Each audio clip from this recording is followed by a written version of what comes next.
Today we're going to talk about protecting critical infrastructure, how we do that through artificial intelligence and why that's important. All right, so first question, we're going to start off with Jared. We're going to target you first. We want to talk about what the current state of cybersecurity is, right? We heard Mr. Gold talk a lot about it, but wanted to get your expertise and your view on what's transpiring in the cybersecurity field, particularly as it relates to critical infrastructure. Yeah, so as Stephen mentioned, we all remember Colonial Pipeline. That was just a few days, one component of our critical infrastructure, right? Didn't affect electricity, didn't affect our water supply, just gasoline. So when I see that happening, I'm thinking as a consumer. We're all consumers of the critical infrastructure. We're all dependent on it. Threat actors, they're going to go after the biggest target. Knowing that our critical infrastructure is aging, the software, the hardware, you name it. That concerns me. As a cybersecurity researcher myself, I would go after the big fish. To me, that's a giant target that our state-sponsored threat actors are going to go after, whether domestic or abroad. And when you see the pipe dream that popped up just a week ago, from the FBI, they posted an announcement. There's now a toolkit that someone with no sophistication, any one of you in the audience, could probably go deploy. That's scary, right? And these are targeting not only IT assets from two leading manufacturers of the IC, the PLCs that control the turbines, the nuclear reactors, all of our critical infrastructure, in addition to the IT side. So this toolkit is basically opening the door to all those threat actors to just go buy it off the shelf and start attacking it. So not a good state for the infrastructure. It is the Cliff Notes version. All right. So actually, I'm going to tie into what he talked about with the question for you, Amog, when he talked about the aging equipment. So when we look at folks like Siemens Energy and others, the OEM manufacturers of this equipment, what responsibility, what portion do they play in helping to define and protect these critical infrastructure assets? If they are aging, how do they work with customers? Where do we start improving that? And where does the cybersecurity protections come in? Well, let me first quickly comment on what Jared said. This is the second time I met Jared, and every time I meet him, I learn something new. So it's a very smart guy, and I think it's kind of important because part of the thing Siemens Energy does is work with partners like Spark. And I think that's something that was not very common in our industry. The equipment industry, the OEMs like Siemens Energy, traditional powerhouses, we've been doing this for decades. We were not good at working with partners outside. So let me just start by saying that working with companies like Spark is one of the most important things OEMs can do.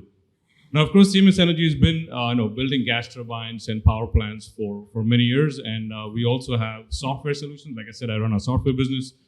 And as a result, we're quite confident in the knowledge that we know how this equipment works, how it operates in different environments, and I think that puts us in a unique position to actually lead, we feel, this space of protecting our critical infrastructure, especially against cyber attacks. So this is where, and we take this very seriously. At Siemens Energy, this is a prime charter. And for my business, what we've been doing is, most importantly, any technology we put out ourselves, any products we put out, they go through some intensive testing. We have rigorous processes that meet and sort of exceed various global standards. We have penetration tests we do very frequently.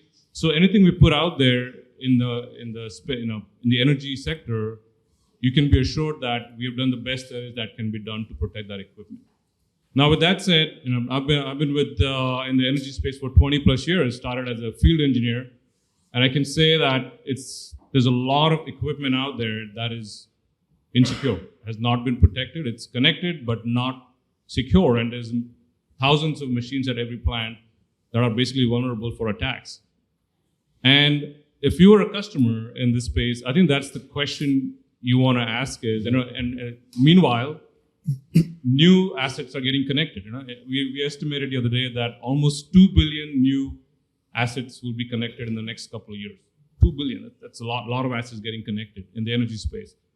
So if you're a customer in this space, I think the big question you should be asking yourself is, how do I stay ahead of this and not let any sophisticated attack get me and derail my operation? So for us as an OEM, At Siemens Energy, that's the charter we take very seriously, and we're trying very hard to work with partners like Spark to protect this critical infrastructure.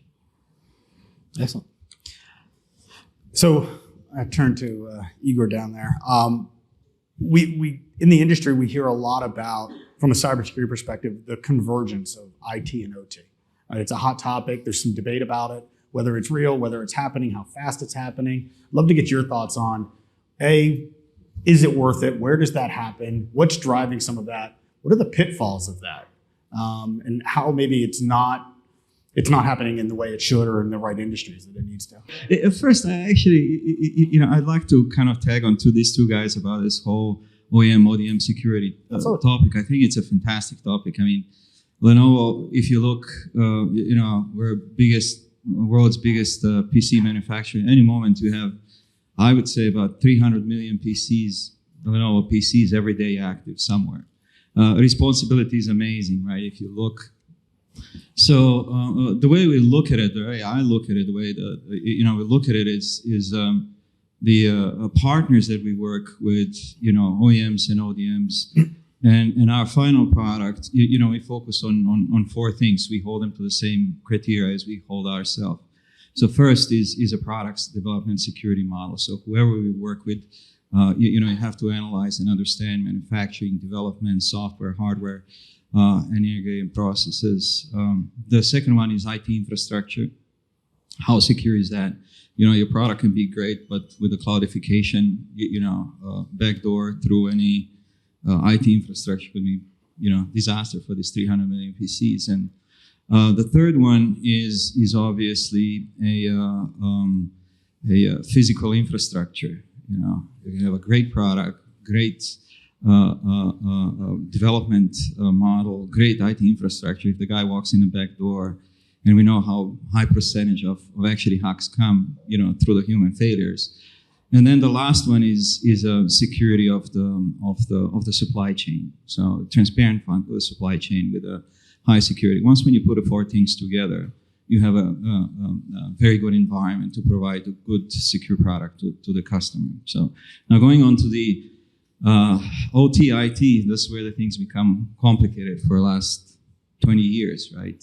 If you look the evolution of the OT and IT integration, the way I look at things here is there are challenges, obviously. If you look at this OT IT integration stack, going now from an app to the cloud/edge. I think we had a great discussion about edge.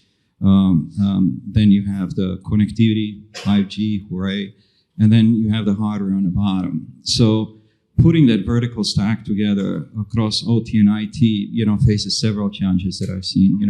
Number one is people.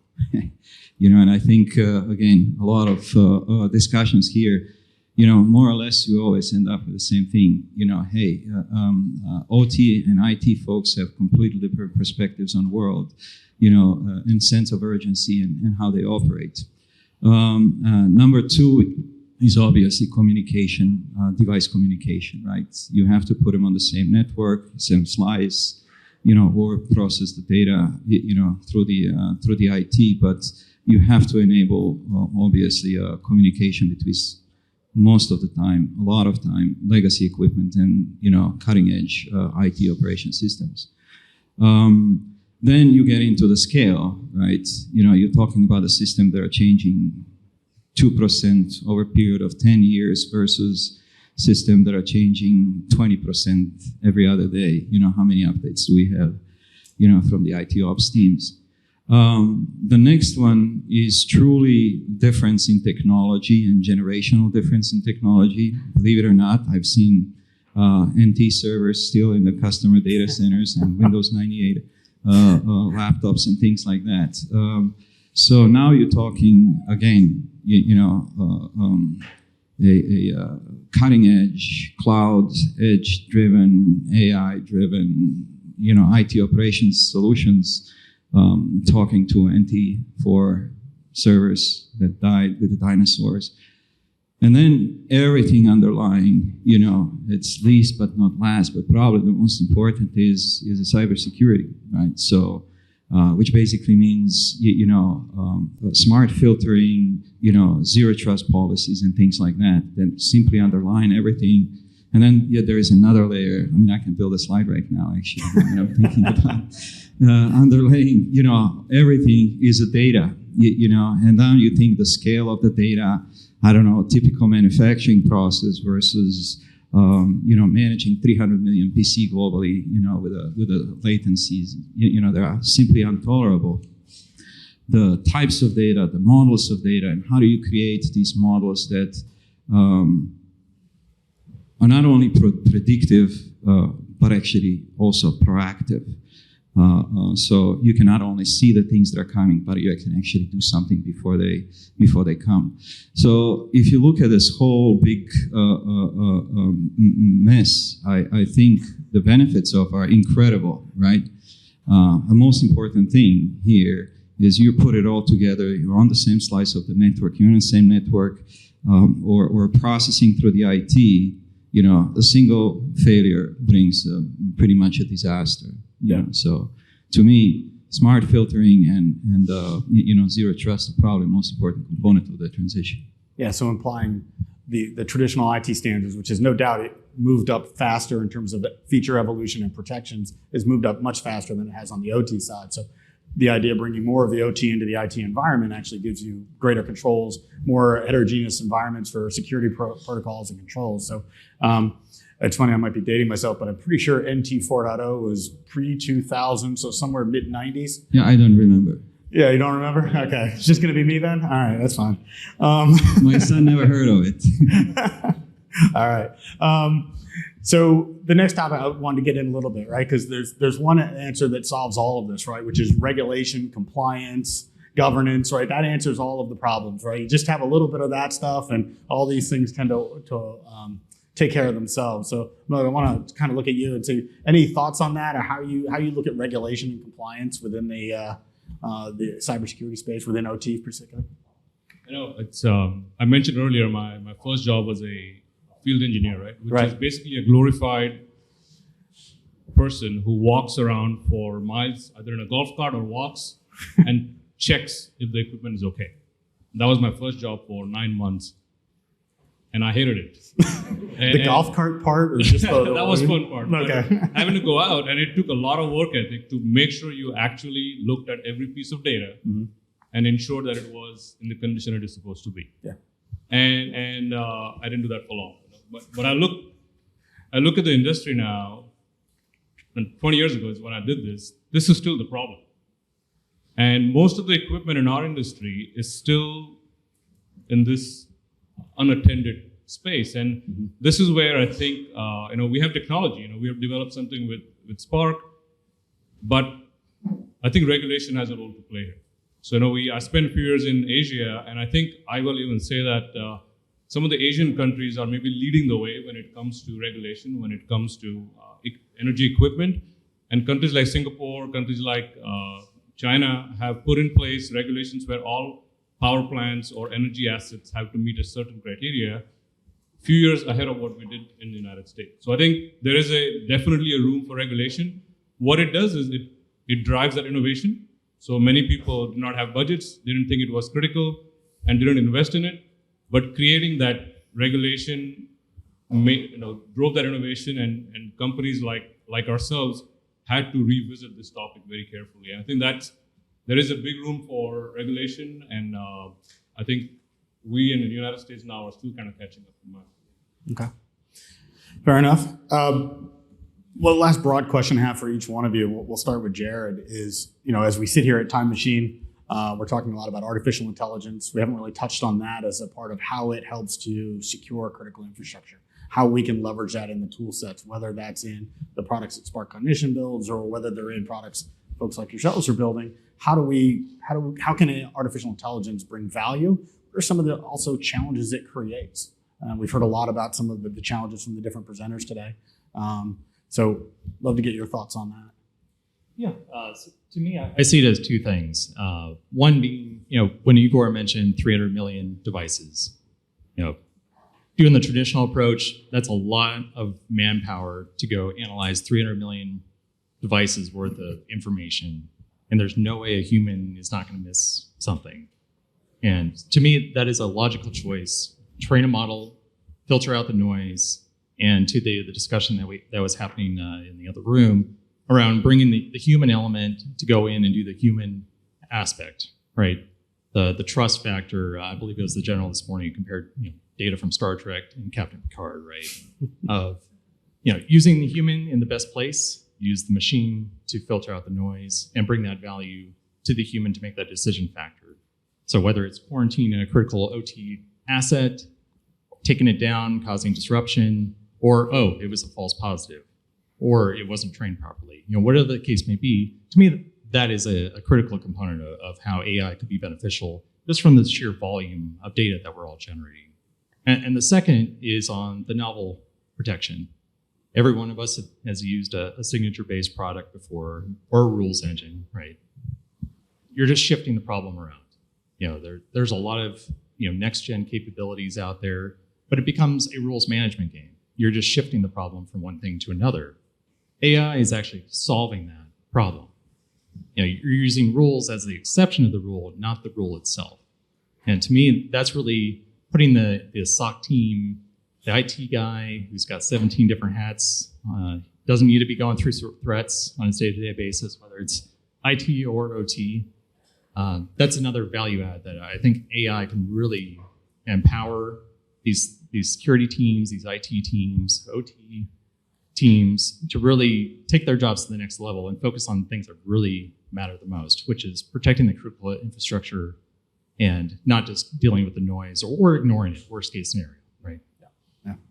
Moog, any thoughts? Yeah, I'd like to build on Jared's comments there. I think this is a very common question we get from many customers. They're saying, okay, I see there's AI, I see all these things in the market, but what can I do? What can I do to protect my assets? And this is where there is a very significant immediate advantage. What Jared's description fits very well to what we do is oftentimes the equipment needs patching, right? In our OT, just like in IT, you need patches every few weeks, every few months. And if you don't patch it, then you have an exposure where somebody can attack and get into your system. So remember my first job where I'm walking around gathering data from these assets that are not yet connected 20 years later. This is a great solution. Using AI, you could actually not have to worry about those patches. You could install these edge devices. You could let the program itself identify any anomalies, recognize the patterns, like Jared said, and see if something unusual is happening.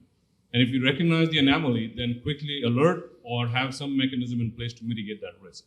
And this is something I feel where you have an instant hit with like a low-hanging fruit with AI, where before you go about solving some more complex topics for cybersecurity, you can protect assets with relatively cheap equipment and protect yourself from threats. Igor, any thoughts? Yeah, it's. I go back to what I just said before: proactive, predictive. Use cases can be very complicated. It could be very simple. In reality, if you can resolve the problem, in anticipation or at least predict it, or resolve it, I think that's a no-brainer, right? The problem that you run in a lot of cases is, there's a lot of build your own AI models and security solutions inside the IT and OT ops, and that's where you start running into a problem. Suddenly, you start with a 3-guy experimenting, you end up with 700 people, spending 2 years working on something that you should partner with to start with, rather than trying to build your own. Once when you start getting into actually how much data do you really need, how do you keep the models updated and things like that, then things become very, very complicated. So to me, AI and cybersecurity is absolute no-brainer. It's just a question operationally, how do you get there in a smart way? Right? You focus on your own strengths. Yeah, the volumes of data that seem to keep going. Every time there's a new threat, there's a new tool. Someone develops some new cybersecurity control and it starts producing data. And then now you've got to try to assimilate that together. And I think the last stat I saw was that there was 1 million labor shortage in the cybersecurity market. So great things for youth today to go start learning and grow into. But I would imagine that is even lower in terms of those who have OT cybersecurity experience, which is, as we talked about, very different than the traditional IT. So I think we've only got a few minutes left, but I think, but first I want to thank you all for joining us today. It's been a tremendous panel, and I really enjoyed hosting this and getting to speak with you all. But to give you all something to talk about later with them when you run into, you're at the cocktail hour, there's a hot topic going in cybersecurity today. And so for those who aren't familiar with ransomware, we'll give you a kind of a brief description of what ransomware is. It's wonderful. You'll love it. Sarcasm aside. Ransomware is, so pick your average user, clicks on a link on a file, downloads something in their machine. It's typically how it gets in. And they click it. And next thing you know, in TVs and movies, you'll see it as the skull and crossbones shows up and it says, we own your data. You owe us, 900,000 Bitcoin. So there's two camps in this. There's those that say, pay it, get your stuff back, move on with your day. There's those that say, don't pay it. You're just going to be a victim again. So one of the things I wanted to give you as an opportunity when you see these folks later in the cocktail tent or after this session is something to go up and start a conversation with them on. I don't know. I only know his answer because I work for him. I don't know their answers yet. So we're going to learn together whether they're in the camp of pay it or don't pay it. So we're going to make them each a fictitious CEO of a company. We're not going to pick on their own companies. We don't need that in the press. So we're going to say you're the CEO of your company. You've been a victim of ransomware. All of your data is owned by somebody somewhere in somebody's basement. We'll go with the typical picture of that. And your business is at risk. What do you do? Jared? Don't pay it. Don't pay it. All right. Amog? I'm going to try to give a longer answer. I know you want a yes or no. And the reason is I sit in these discussions and there is a customer that is making that decision. And I don't want to be in those shoes, I can tell you that. Yes. And boards and security teams are trying to figure out what to do. Mm-hmm. What I would rather say is we need to help bring the transparency so a proper decision can be made. If you know, for example, you mentioned, Steve, the Colonial Pipeline, multiple reports indicated that the owners didn't know what to do because they didn't know how bad the damage was. Mm-hmm. And I think that's our job. We need to make it transparent whether you are really at risk and what that risk is, and help mitigate that risk. And if you have the answer to that, then I think the answer is don't pay. Okay, very fair. And make sure you have good backups. Not connected in the same spot. That's an important distinction. Don't back it up on the same machine. Yeah. Igor. Yeah, I say, paying feeds the beast. It's obvious, right? Only we can create the market. But so I'm saying prevent it. So you went with option 3. I just move on. It was your company. I guess that's the choice. Yeah. So I literally I think that's what to me AI cybersecurity is all about. Mm-hmm. Don't recover it, prevent it. So I think that's what we need to continue working on rather than paying, not paying. It's hard to say, what kind of data are you losing or you're not losing. Yep. So regulation, now we talked a little bit about regulation. There are very clear regulation. You have to come out with it, within 72 hours, yep. And things like that. So you don't have a lot of choices here. The only choice is really prevent it. Everything else, it's a bad choice in my mind. So invest in cybersecurity. Okay. Well, I thank you all very much for your time. Round of applause for our folks here. Thank you very much, panelists. Appreciate it.